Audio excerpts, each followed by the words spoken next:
aí, professor, tá com muita dificuldade em ensinar os seus alunos com TEA a resolver problemas de forma independente? Nesse vídeo você vai descobrir técnicas, estratégias práticas personalizadas, tá bom? Para desenvolver essa habilidade que é muito importante. Eu sou a Mara Duarte da Costa, mentora aqui da Rema Neuroeducação, e hoje eu vou estar aqui com o professor Felipe Leme, que é mestre nessa área, e ele vai te ajudar a ensinar estratégias personalizadas para as suas crianças com TEA para fortalecer o pensamento crítico, tá bom? A criatividade, a autonomia, a resolução de problemas, tá? Preparando as suas crianças para poder enfrentar os desafios de maneira mais eficiente. Então, se você ainda não se inscreveu no nosso canal, clica aqui, tá? Para você se inscrever.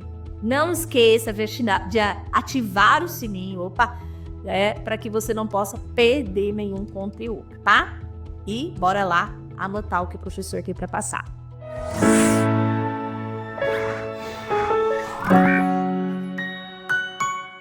Primeiro, me apresentando, professor Felipe Augusto, professor com muito orgulho, com muito amor, certo? Sou mestre em educação, tá? Tenho mestrado em educação, tenho pós-graduação dentro do autismo, especialista dentro do autismo, em docência no ensino superior, e eu falo diretamente com esse amor no coração, diretamente para quem precisa, diretamente para professores, para essa formação de professores, certo? Falo com quem tem essa necessidade de trabalho, essa necessidade de saber um pouco mais como trabalhar. A fala de hoje, ela vem: saiba como promover habilidade de resolução de problemas em alunos com TEA. Você tem alguma dificuldade? Você quer saber como você vai trabalhar com esses alunos? A minha fala é sempre voltada para vocês. Então, esse é o lugar certo. Você está aqui no lugar certo, no momento certo. Então, bora lá e vamos aprender com a gente. Fechou? Gente, como eu falei, é um prazer, poder compartilhar esses momentinhos, poucos, Tudo que a gente vive aqui, tudo que a gente passa aqui é um gostinho daquilo que a gente vê ao longo dos nossos cursos. Gente, então bora lá. Para iniciarmos, certo, a nossa conversa, eu trago aqui conosco o nosso queridíssimo, o nosso maravilhoso Piaget, certo? Eu sempre gosto de propor ali uma reflexão antes do início da minha fala, para que a gente dialogue com esses grandes psicólogos, pensadores, professores, certo? Que contribuíram tanto ao mundo da educação. E o Piaget fala: o ideal da educação não é aprender ao máximo, maximizar os resultados, mas antes de tudo, aprender a aprender. É aprender a se desenvolver e aprender a continuar a se desenvolver depois da escola. Gente, olha que frase importante que o Piaget fala. Claro, gente? Ele não escreve num contexto voltado ao autismo, certo? Mas ele fala diretamente para nós, educadores, para nós, profissionais de educação. Nós que estamos ali em contato, principalmente com os alunos com TEA. Mas como assim, professor? Por que com os alunos com TEA? Pegue ali a última frasinha que ele fala: continuar a se desenvolver depois da escola. Gente, o nosso trabalho, ele não deve se prender somente a um espaço. Vamos começar a falar do TEA? Ponto 1 do TEA. Ponto muito importante. O TEA, o trabalho com a pessoa com TEA, a pessoa dentro do transtorno do espectro autista, ele é um trabalho o quê? Multidisciplinar, certo? Então, para que esse organismo de trabalho ele funcione, você precisa de um atendimento que seja plural, com vários profissionais que vão ser assertivos na necessidade dessa pessoa com TEA, certo? E a escola, ela é um desses fatores. Falo isso até para acalmar o nosso coração. Não pensem que a clínica ou a escola ela vai ser a solução de todos os problemas. Nós somos uma parte dessa engrenagem. E o conjunto dessas engrenagens, o conjunto desse organismo vai fazer com que esse funcionamento aconteça para que nós consigamos trabalhar dentro, hoje, o que a gente se pede na resolução de problemas, certo? É pensar o seguinte, gente, é pensar sempre como eu trago aqui, tá cortado, mas entender que todo o nosso trabalho é pensado como médio e longo prazo. Gente, ponto para a gente discutir. Trabalho com autismo. O trabalho, ele tem que ter na nossa cabeça que não é algo imediato. Não é algo para hoje, para agora. Todo o nosso trabalho, ele precede um tempo de trabalho, certo? Uma coisa que eu sempre falo, uma coisa que eu não gosto de ouvir é: ele não aprende nada. Não, ele não sabe de nada. Essa frase me quebra, certo? E quem já trabalhou em escola, quem trabalha em escola, sabe que essa frase, ela é comum. Ele não aprende nada, ele não sabe de nada. Opa, tive um pequeno infarto, voltei. Não é isso, gente. Não é que ele não aprende nada, é que ele não sabe de nada. Todo mundo aprende. Gravem isso no coração de vocês. Todo aluno aprende.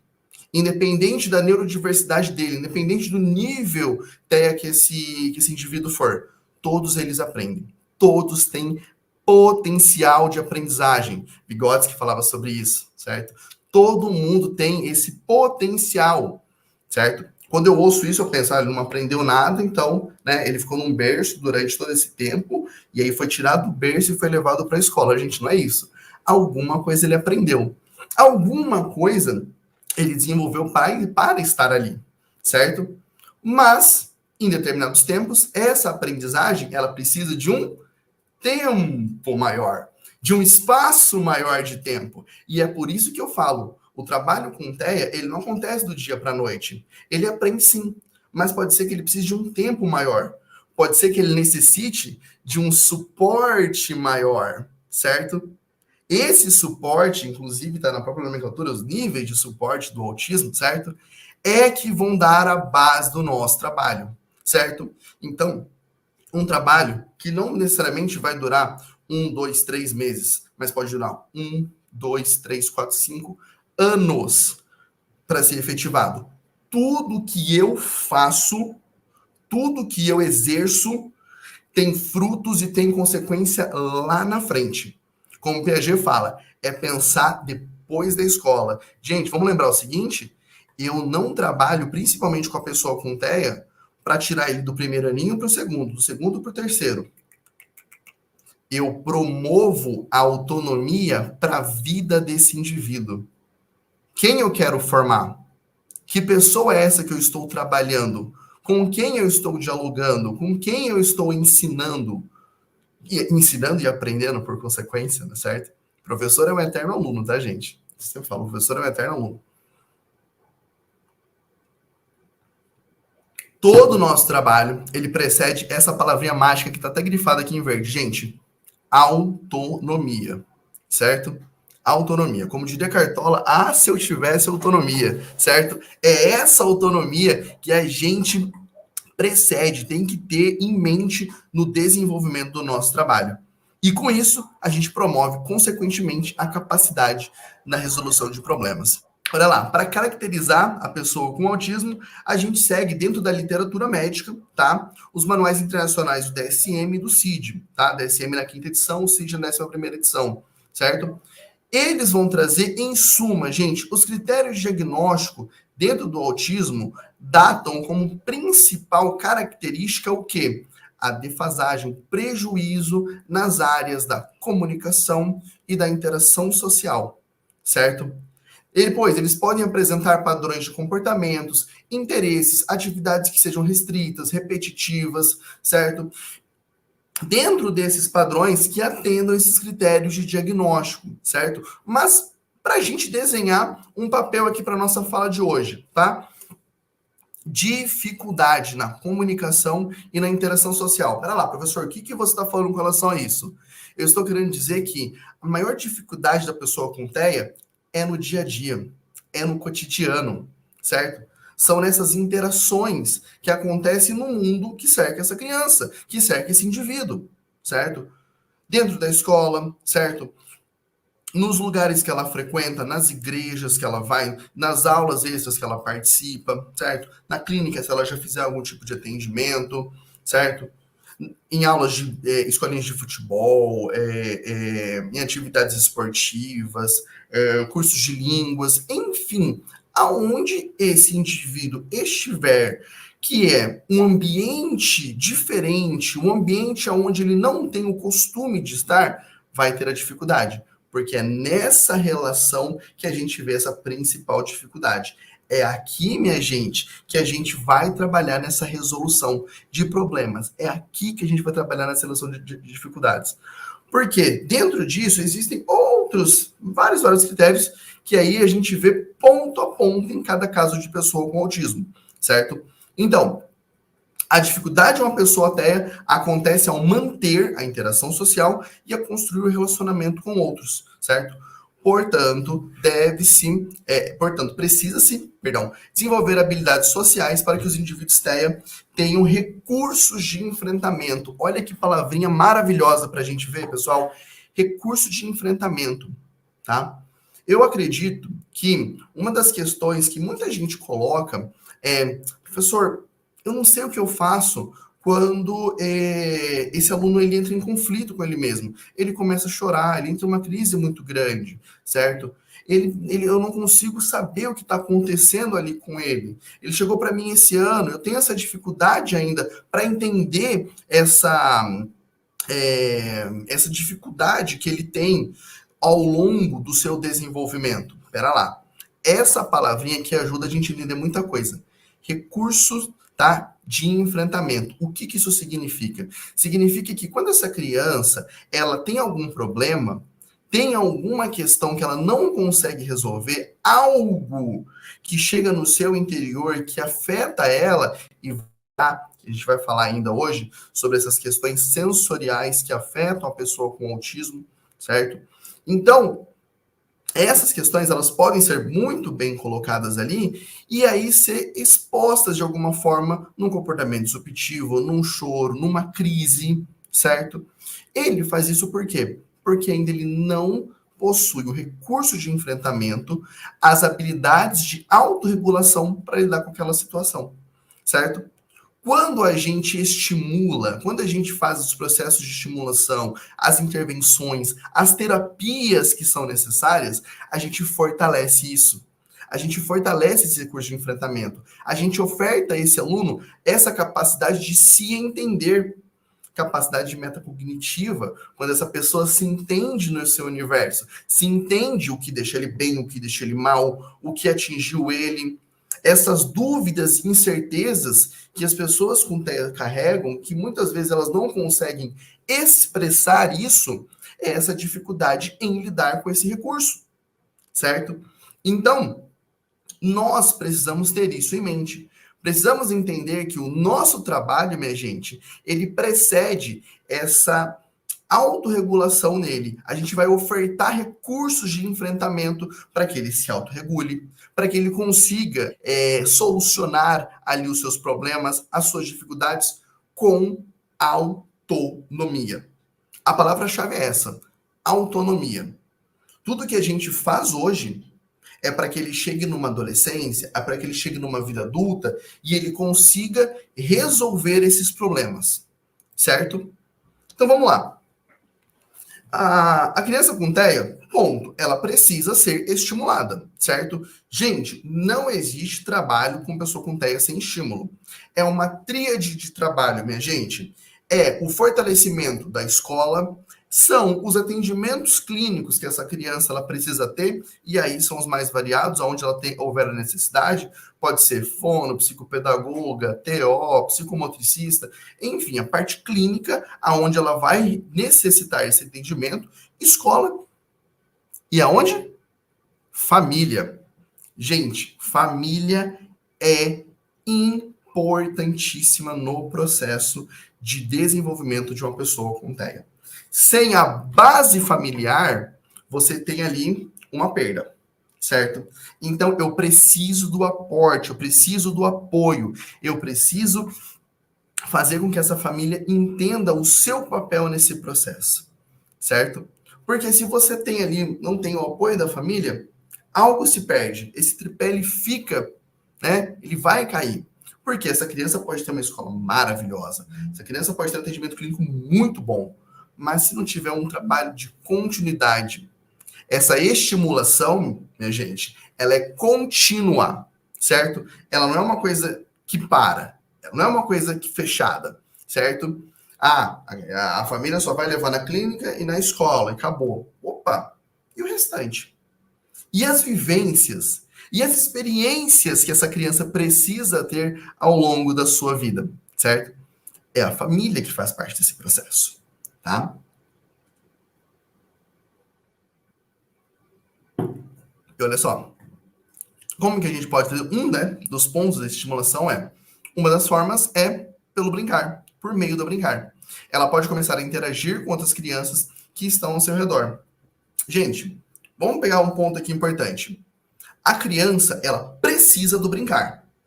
Ela precisa desse desenvolvimento que as brincadeiras, de forma geral, elas possuem.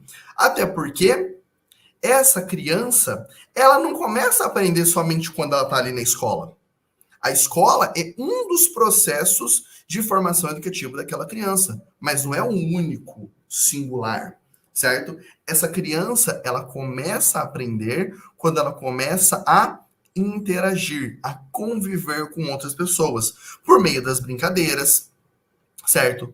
Por meio da diversidade que existe, da pluralidade de pessoas, de crianças, dos pares delas ali, certo? Vamos pegar o exemplo.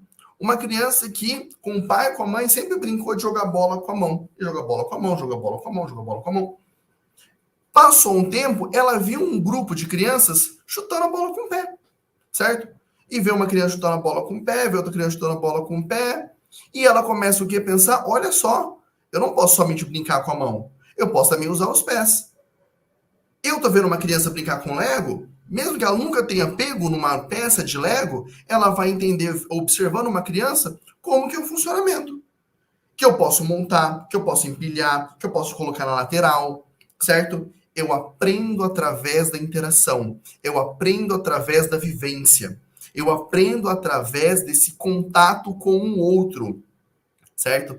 Com os pares, o desenvolvimento da infância, quando a gente fala dessa primeira infância, certo? Do 0 aos 2, 0 aos 6 anos de idade, é primordial que haja essa estimulação. Quando a gente fala em intervenção para a pessoa com TEA, a gente fala sempre o quê? Intervenção precoce. Quanto antes a gente começar, quanto antes a gente começar a estimular, a promover as terapias, as intervenções, melhores e mais significativos serão esses resultados, certo?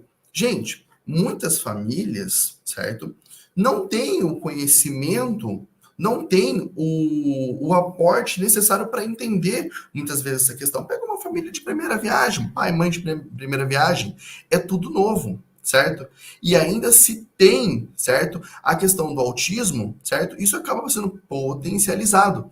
Então, o nosso trabalho enquanto profissionais, é cada vez mais saber acolher essa família, saber acolher essas pessoas, trazer para nós, certo? Uma divulgação científica da ciência do autismo, certo? Uma divulgação científica daquilo que é necessário para o trabalho. O brincar é isso, certo? O brincar existe uma comprovação científica que a estimulação através da interação favorece o desenvolvimento. E precisamos lembrar uma coisa, gente. Essa criança, ela tem que atender aos marcos do desenvolvimento infantil, certo? Ou seja, ela tem que começar a se arrastar, ela tem que começar a levantar o corpinho, ela tem que começar a engatinhar, depois a levantar. Ela tem que começar a falar numa determinada idade, certo? Tem que falar o número de palavras até mais ou menos 1 ano e meio. Tem que falar outro número até 3 anos de idade, atendendo aos marcos de desenvolvimento. Se há um atraso, sinal de alerta ligado, certo? A gente precisa estar atento a esses sinais precoces que aparecem, que por vezes podem ser muito sutis, certo? Podem ser muito sutis. E um desses sinais a gente começa a ver aqui. Olha lá, a interação da criança TEA com outras pessoas não é imediata, certo? Levando algum tempo para que a criança TEA sinta confiança em quem está por perto. por isso ela precisa de modelos, seguir alguns modelos, certo? Como eu falei, qual as principais dificuldades, segundo o DSM, segundo o CID, para uma pessoa com TEA? Dificuldade na interação social, comunicação e na interação social. Por isso que muitas vezes essa interação ela não é de bate-pronto, ela não é imediata, certo? Essa interação ela acontece mediante de um processo. Se essa pessoa se sente confortável, se essa pessoa se sente segura, com confiança para interagir com outra criança, tá? Então, é necessário que a gente lembre o seguinte, essa dificuldade da pessoa com TEA, ela não é algo, certo? Simples, apenas do comportamento. Tem uma questão ligada ao neurodesenvolvimento dessa pessoa com autismo. As questões do autismo estão ligadas aonde? Gente, aqui, ó, no cérebro da pessoa com autismo, certo? Então, por ter esse cérebro que a gente fala, um cérebro mais hiperagitado, um cérebro mais hiperestimulado, um cérebro que corre diferente de um cérebro de uma pessoa neurotípica, certo? Essas questões, elas são mais afloradas. Então, essa dificuldade não é simples de ser lidada. Essa estimulação que a gente precisa fazer, essa constância de trabalho que a gente precisa desenvolver, cabe, certo, a nós entendermos e proporcionarmos isso. Nós temos o que está ali no slide? Os modelos, certo? Como eu falei, ela aprende, mas por vezes ela precisa de um tempo ou de um suporte. Nós precisamos ser esse suporte para a pessoa com TEA. Seja você profissional da escola, profissional clínico, família, certo? Vocês precisam ser esse suporte. Uma família comprometida, uma família que luta, uma família que tem ali a noção da necessidade de trabalho, uma família que dá reais possibilidades de desenvolvimento a uma pessoa. Seja qualquer o seu nível. Qualquer o seu nível, tá? Então, o que a gente precisa oportunizar, minha galera? O que a gente precisa fazer? A gente precisa trabalhar com tudo que possa estimular diversidade de sons, experiências táteis, por meio de diversas texturas, temperaturas, pesos. Olha aqui no exemplo que está aqui no slide. Uma caixa sensorial. Essa caixa sensorial é maravilhosa para a gente trabalhar. Você pode trabalhar com a coordenação motora fina, ali para fazer o laço do tênis, certo? Ou o laço da blusa, colocar os botões. Vale ressaltar, o autismo, até o DSM-4, ele era tratado como transtorno global do desenvolvimento. Hoje essa nomenclatura caiu. Mas o que era entendido? Que o autismo não afeta somente a uma área, certo? As principais defasagens a gente viu, comunicação e interação social, mas também pode afetar a parte motora, certo? Pode afetar as habilidades socioemocionais, pode afetar o lado cognitivo. Então, isso vai ter uma variabilidade de pessoa para pessoa. Minha gente, não existem duas pessoas autistas iguais. Cada autista, cada pessoa com autismo, ele precede um determinado tipo de trabalho. Por isso que a gente fala o quê? Em trabalho individualizado. A gente fala um trabalho único para aquela pessoa. Ah, pera lá, professor, calma lá. Mas eu tenho na minha sala de aula, mas os dois são leves, certo? É aquele autismo de suporte nível 1, levinho, levinho, levinho. Leve, a gente nem usa mais nomenclatura, tá, gente? Suporte nível 1. Então, eu posso atender os dois da mesma maneira? Os dois são iguais? As dificuldades que os dois têm, elas são as mesmas? Gente, por vezes você pode ter duas pessoas com o mesmo nível de autismo, mas uma vai ter uma capacidade de comunicação, a outra não. Uma vai ter uma facilidade em lidar melhor com as interações com as pessoas e outras não. Uma pode ter muito bem suas habilidades socioemocionais resolvidas, outra precisa desse suporte. Eu preciso estimular, preciso trabalhar com isso aqui, ó. Dica de trabalho, minha gente. Olho no olho, pessoa com autismo tem muita fuga do contato visual. Então, essa interação que a gente se propõe olho no olho, mostrar o que é o sorriso, mostrar o que é uma cara feliz, mostrar o que é uma cara triste, falar sobre sentimentos, certo? Trabalhar com as habilidades socioemocionais, falar o que está acontecendo, o que você está triste hoje, conversar. Gente, a conversa, ela é significativa, ela é importante você conversar sobre o que não é um dia bom, o que é uma tristeza, o que é uma angústia, o que é um medo, uma insegurança, através do diálogo, através dessa interação que a gente propõe, por mais que ele tenha, no começo, ele vai apresentar essa fuga. Ele vai apresentar essa insegurança em você, certo? Então, é necessário, sim, que a gente converse, estimule isso. Converse com a nossa pessoa, com os nossos alunos com TEA, certo? E aí, minha gente, além disso, né, além de trabalhar com as habilidades socioemocionais, certo? Diversidade de sons. Por quê? Sons, experiências táteis, texturas. Por que eu tô falando disso? Ó, trouxe até aqui de exemplo. Vamos falar de som? Se eu vou falar de som, o que adianta eu falar de som se eu não trouxer alguma coisa aqui, ó? Alguma coisa aqui para fazer som para você. Quisera eu, né, pedir um espaço aqui para Mara para dar um tapa no pandeiro e puxar um pagode aqui para vocês. Putz, seria o meu sonho. Mas uma pena que eu não tenho muitas habilidades para música. Mas seria o meu sonho. A Mara ia amar. Eu tenho certeza que a Mara ia abrir espaço aqui para eu puxar esse pagodinho aqui para vocês. Certo? Mas, gente, o que eu estou fazendo aqui? Brincadeiras à parte, o que eu estou fazendo aqui? Eu estou ofertando experiência sonora para esse indivíduo. Eu estou ofertando, eu não estou apenas falando sobre a música, falando do pandeiro, falando da flauta. Eu estou ofertando para ele, certo? Para que ele toque, para que ele sinta, para que ele ponha no rosto, para que ele tenha essa noção da intensidade, se ele bate forte, se ele bate fraco, aonde ele bate. Se você, minha gente, for um professor que tem o dom para música, certo? E eu falo que eu sou bem carente com os meus dons musicais, certo? Meus irmãos, eles têm um dom musical muito grande que eu, né, acabei falhando, não tenho. Mas é necessário que você oportunize isso. Levar instrumentos, levar o barulho. Por quê? As pessoas com TEA, elas podem apresentar alterações sensoriais a nível sonoro. Então, ela pode ter uma questão de ouvido ali que pode atrapalhar ele. Então, ele pode ser muito sensível ao barulho. Certo? Já viu aquela pessoa com autismo que às vezes tem muito barulho, aquele incômodo, muita gente, certo? Gente, pega um pátio lotado de criança, pega uma sala de aula cheia de gente, certo? Ou numa casa, o irmão fica ouvindo música alta o tempo todo. Aquilo traz um incômodo. Aquilo traz ali uma dificuldade para ele lidar com aquilo. Vamos lembrar, o cérebro dele é um cérebro hiperagitado, certo? Então, essas intensidades sonoras, em determinados casos, se for uma pessoa com autismo, com uma hipersensibilidade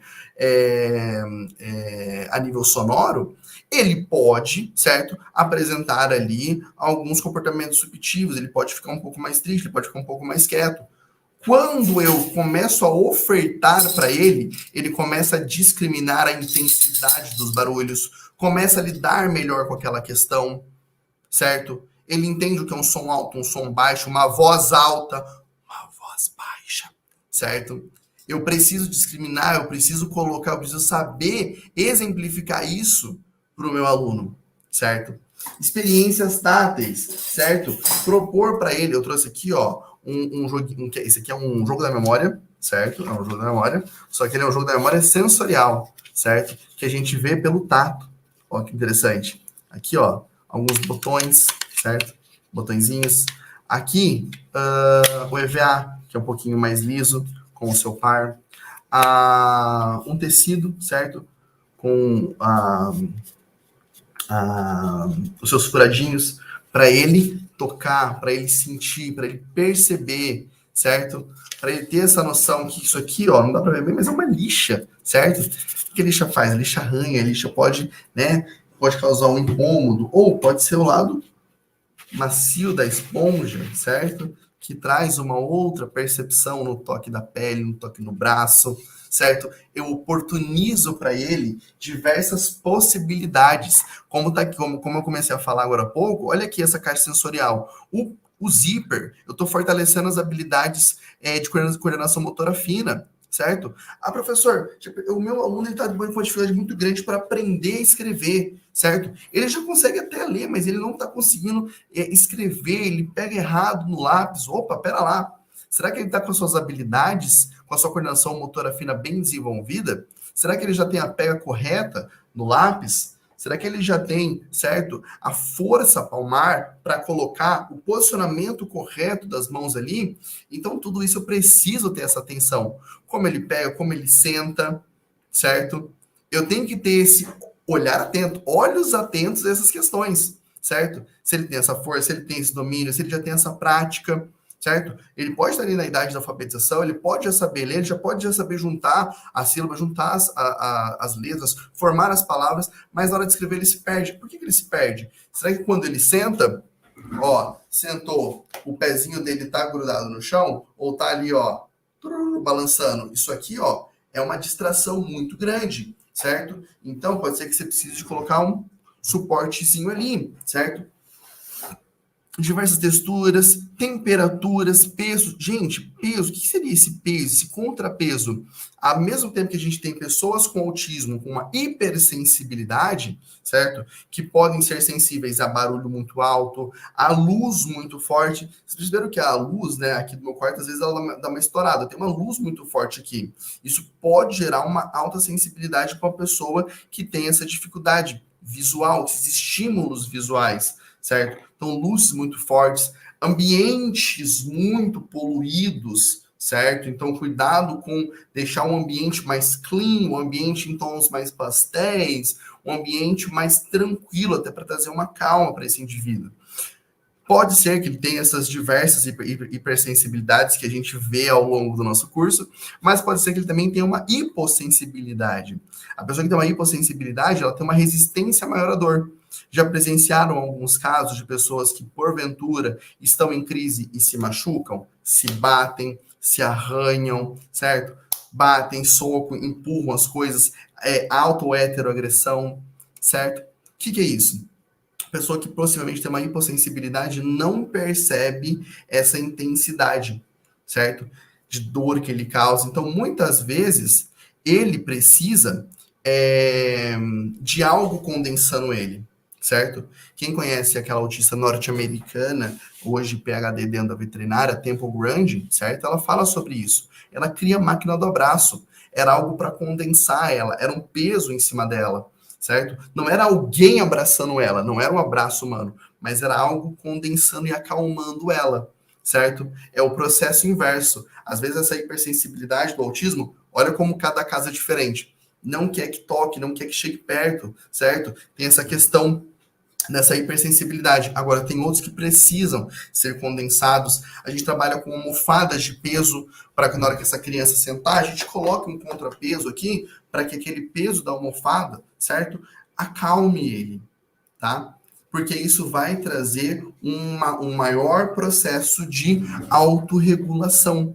Entende como esses problemas a gente está trazendo essas resoluções, ofertando essas possibilidades de trabalho? Gente, essa fala aqui hoje é riquíssima para a gente entender isso. Entender essa diversidade, entender essa pluralidade, certo? Não existe apenas um único tipo de intervenção. Não existe um único tipo de trabalho. Quisera nós, né, que a Mara sempre fala, né, que tivesse uma receita de bolo. Se tivesse uma receita padrão de atendimento, eu nem precisava estar aqui falando com vocês. Botava aqui passo a passo, né, e deixava, certo? Mas não é assim. E é isso que dá a riqueza do nosso trabalho. É isso que dá a riqueza de atendimento para as pessoas com TEA, certo? Que é o quê? Ser cada um indivíduo, ser cada um uma dificuldade, uma possibilidade, uma potencialidade, certo? Dentro daquilo que é necessário. A utilização de material concreto utilizando imagens. Minha gente, quem puder anotar, enquanto eu tomo água, vocês anotam essa primeira frase, tá? Por favor, anota, põe no tablet, digita, salva essa frase.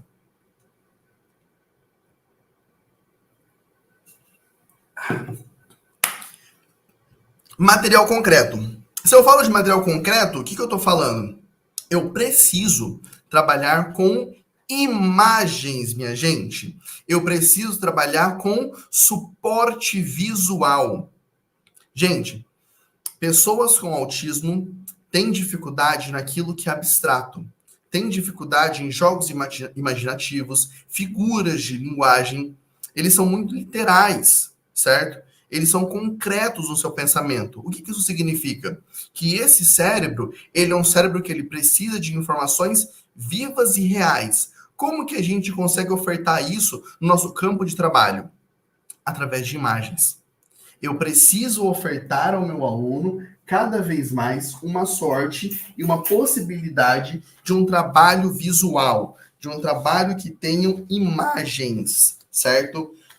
Se eu não colocar uma coisa que seja concreta para ele, se eu não trabalhar com algo que ele consiga ver que nós estamos na hora, né, em casa, que está na hora do banho, ou que ele precisa, depois do banho, pentear o cabelo. Tem uma imagem aqui, certo? Ou, certo? Que ele tá na hora, né, de sair de casa. Então, ele precisa ir ao carro. Percebam que eu estou usando aqui desenhos, certo? Comuns, tá? Só que esses materiais de imagens, o que a gente pode fazer, minha gente? A gente pode adaptar. É importante que a gente faça esse processo de adaptação, certo?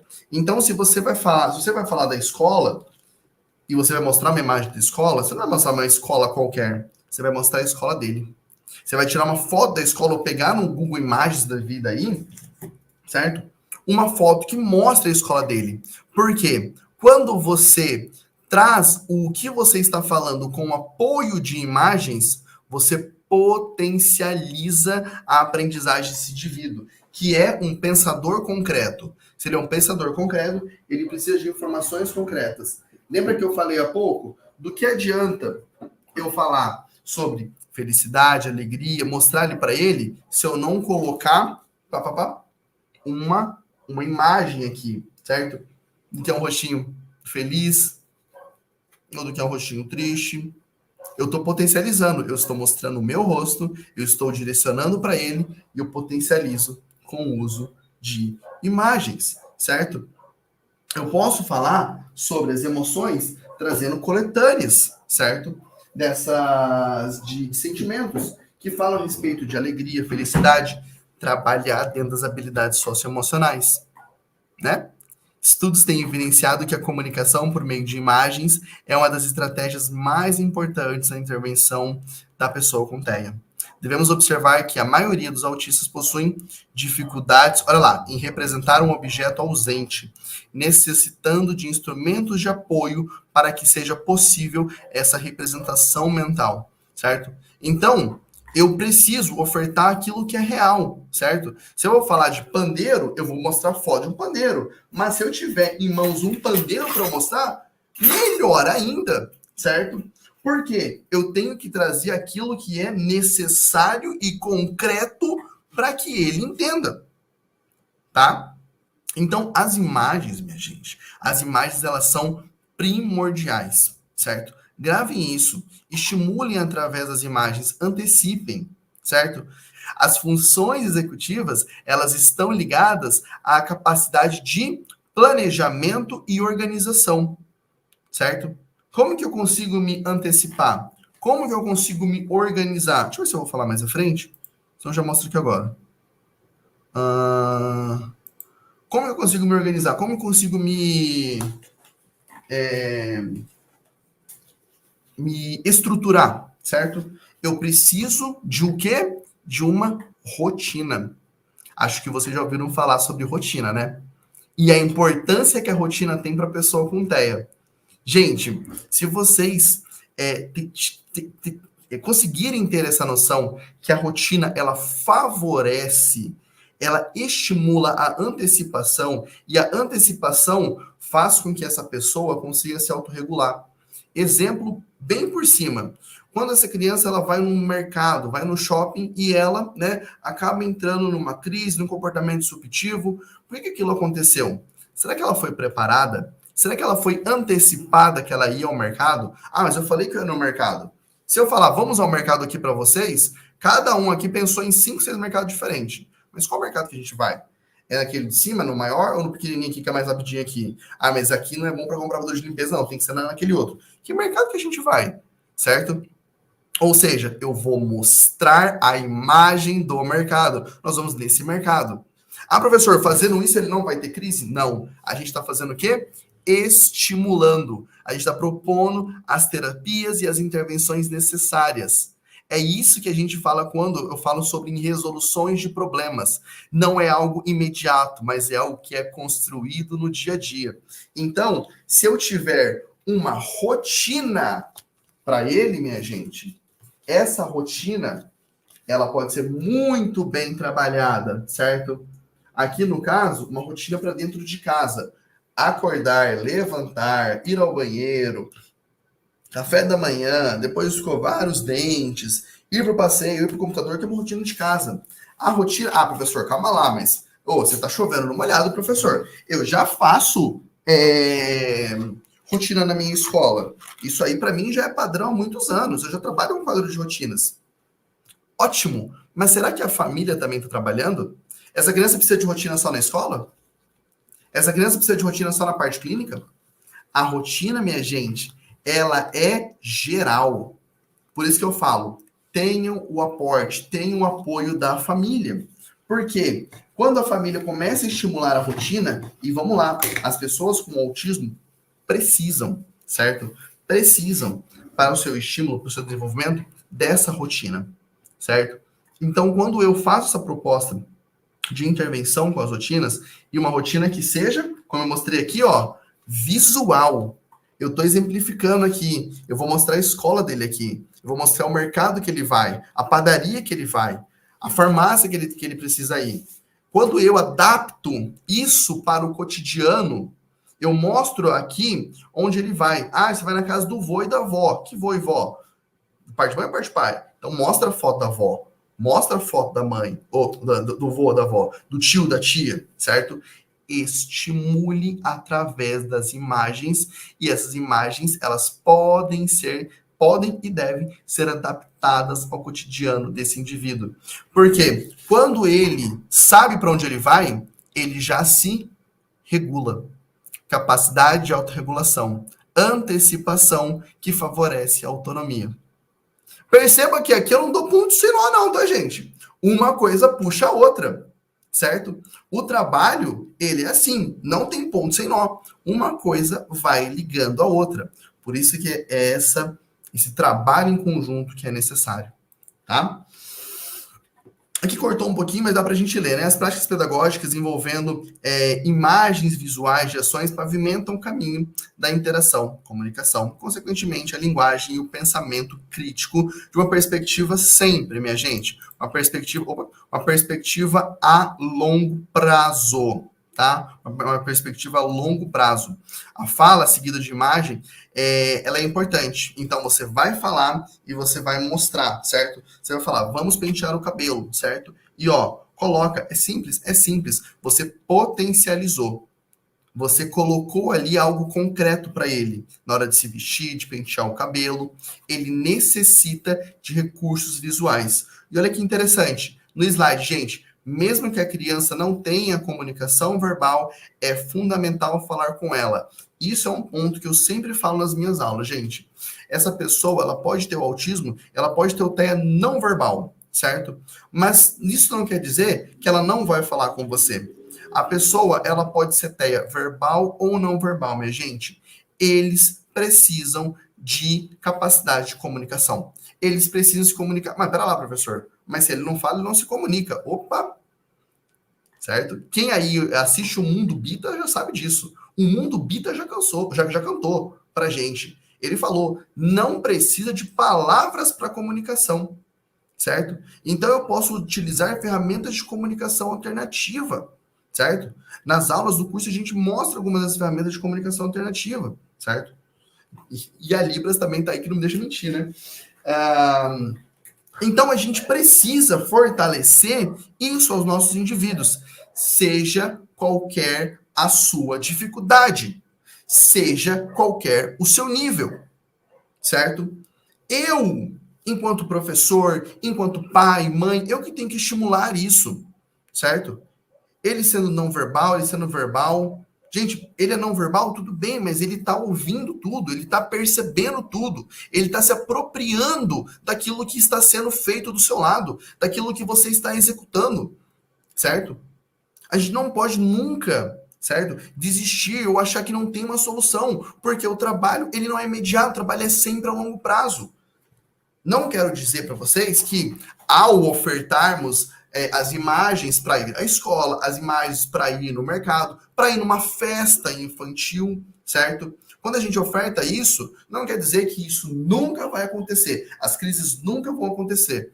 Não, mas elas vão ser mais trabalhadas, elas vão ser melhor exploradas por esse indivíduo. Ele vai conseguir, pelo menos, se controlar um pouco melhor.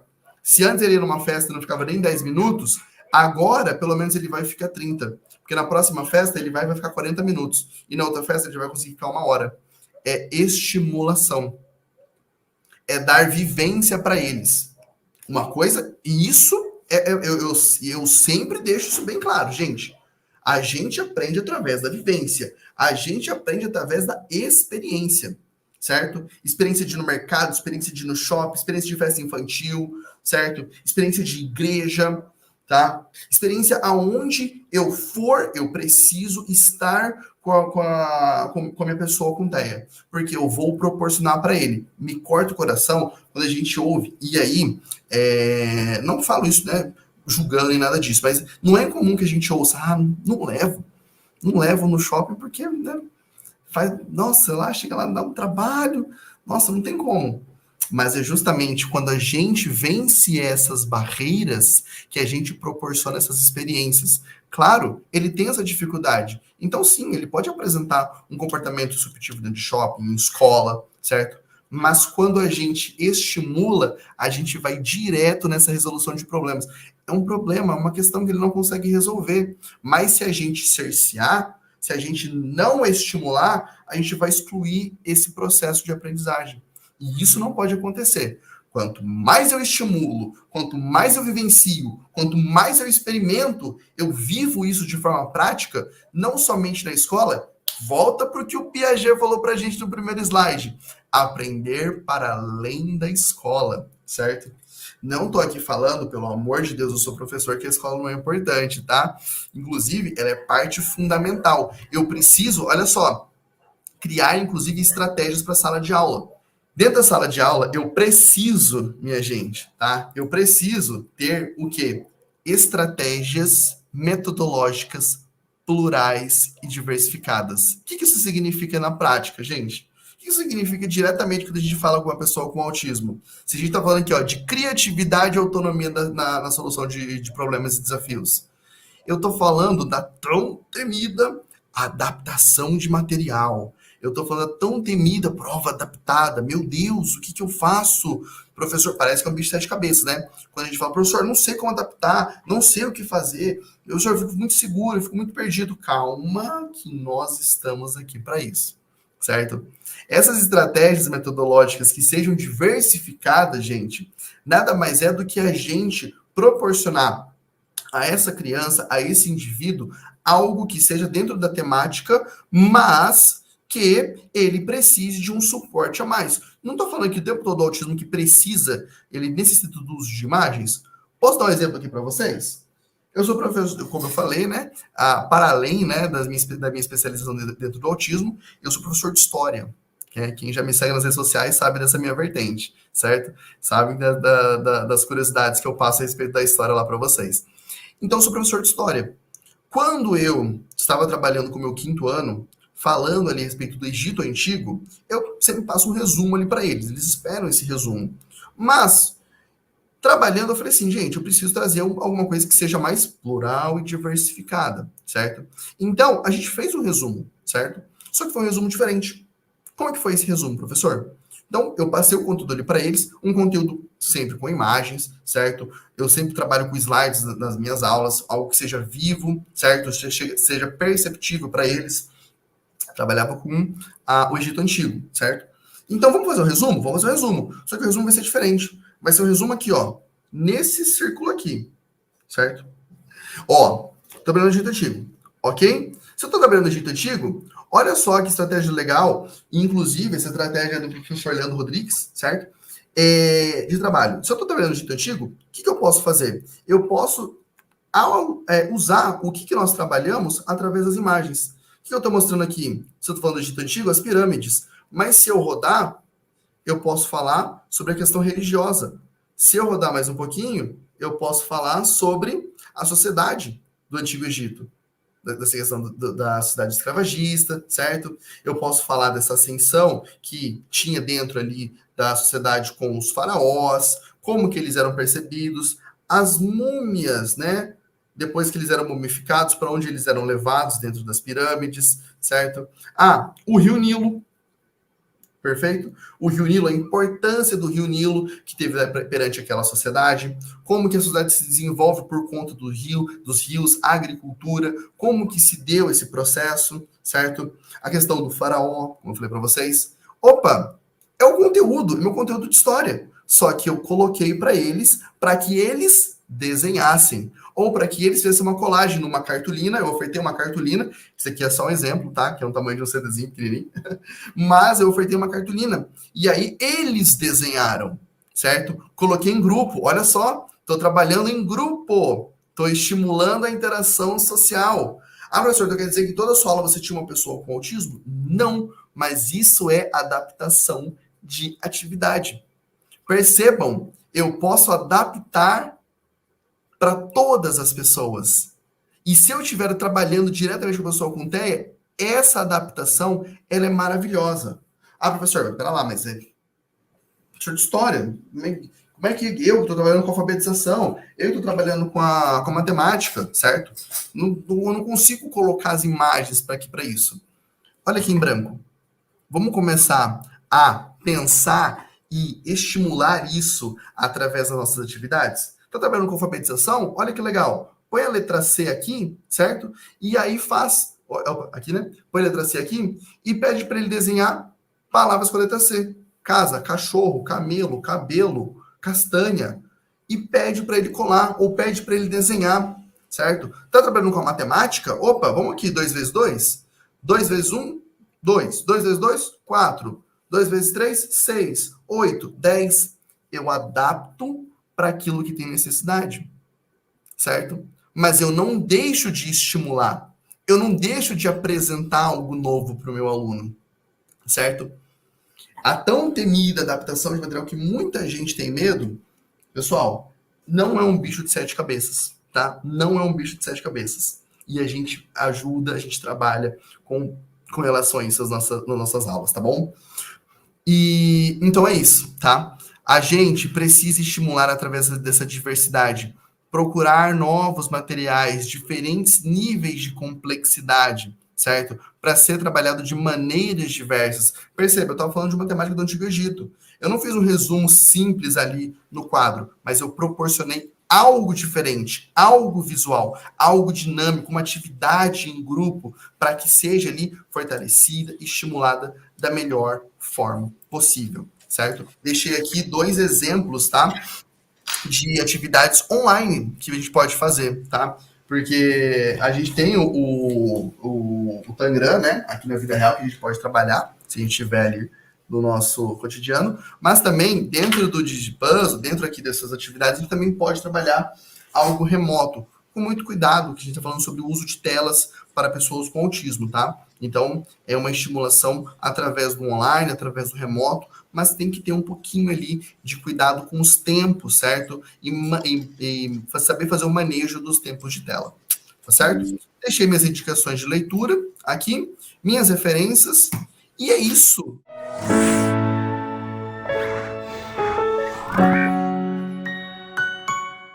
Obrigado por assistir até o final. E se você gostou desse vídeo, então não se esqueça de curtir e compartilhar com seus amigos. Isso ajuda muito a gente a disseminar o conhecimento para muito mais pessoas. E se ficou alguma dúvida ou sugestão, pode deixar aqui embaixo nos comentários que teremos o maior prazer em responder. Eu adoro quando vocês contam as histórias de vocês em sala de aula, porque isso enriquece muito a discussão. E aqui na Rema, o conhecimento não tem fim. Quer saber mais? Clique aqui no vídeo que está aparecendo na sua tela para aprender ainda mais. Até a próxima!